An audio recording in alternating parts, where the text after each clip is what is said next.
Jio SIM पाइबा कंबुगे कमायना मखोगे कॉल हिस्ट्री अमसु मखोगे मेसेज कनागा मेसेज थानागे मिनिट क्या वही सनाई कमाय तौगे खोद के अदुदो येंबे याबे खुतुंग चाबा लै थर्ड पार्टी एप्स याउद्रजो कईगुंबा नंगी फोन ना नंगना जियो सिम पाइदबो ओइतारेको नंगना ट्रैक तौनिंगिबा कॉल हिस्ट्री येंगिंगिबा कनागा मेसेज थाना येंगिंगिबा विक्टिम दुना जियो सिम पाइबो ओइतादे प्ले स्टोर दा चंगनी प्ले स्टोर दा चंगागा सिदा My Jio apps My Jio थारागा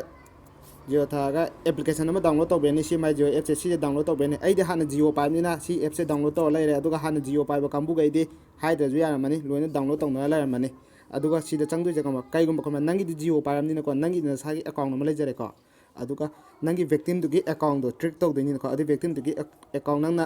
येंगिंगिबा पोता अदुगी दो कम सिदा स्विच अकाउंट दे सिदा चंबिरनेबा सिदा चंबिर कांदा से लिंक न्यू अकाउंट दे चंगनेबा चंगता सिदा सिम जिदा चंगनी सिम जे चंगा सिदा अदु सिदा विक्टिम दुगी नंबर दो नमने विक्टिम दुगी नंबर दो नमगा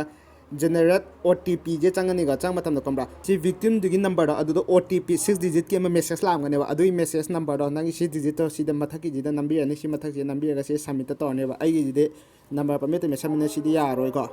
अकाउंट अनि दो लॉग इन तौग्रनेबा सिदा अखोइना हनिंग चांग अकाउंट हापे आइको अदु क्या बुक हापे याबनो हबदो आई ओइनदि खंग्रा अदु कॉल हिस्ट्री जे सिदा कमाय तो चेक तौनि हबना तो याम ति लाइरे हादे यूसी चंगनी को सिम चंबिरगे अखोइगी डाटा चंग सिजनगिबो सिंगदो सिदे क्या तो मथौदा रो मथौदा दे तो कॉल सी कॉल एबजे सिदे चंगमेनि सिंगो कॉल हिस्ट्री नंगी ngaraंगी नहानगी अदु सिदे व्यू ऑल चंगागा नंगी अपाम डेट सिंगदो थागा लोइना येंगे यानी अदुगा कनादा मेसेज थानागे हबजु सिलाय तो सिया कना कनादा मेसेज थानागे खोद के सिदा लोइंग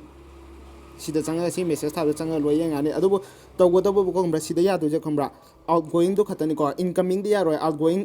तौगिबदा अदु यानी अदु सि ख्वादि नुवाइबमना मिनिट से मिनिट क्या वही सनाई खोपि यादि सि मखा लोइ थाइ जेंगो सि थाइ जे समा तो ग लोइना येंबे यानी कनागा कमाय तो मिनिट वही सनागी यामना कीरा हवाई थोंबा चागदोब टॉपिक नत्तबको नखोइना खंगबा लैरगजु सजेस्ट तौरमो अदुगा मयामदा मु खंगलगा शेयर तौमिनरसे अदुगा नखोइना खंगदबा खंगनिंगबा लैरगजु कमेंट बॉक्स हाइरमो अदुगा आई मथंगी ब्लॉग ता मु मयामदा शेयर तौरा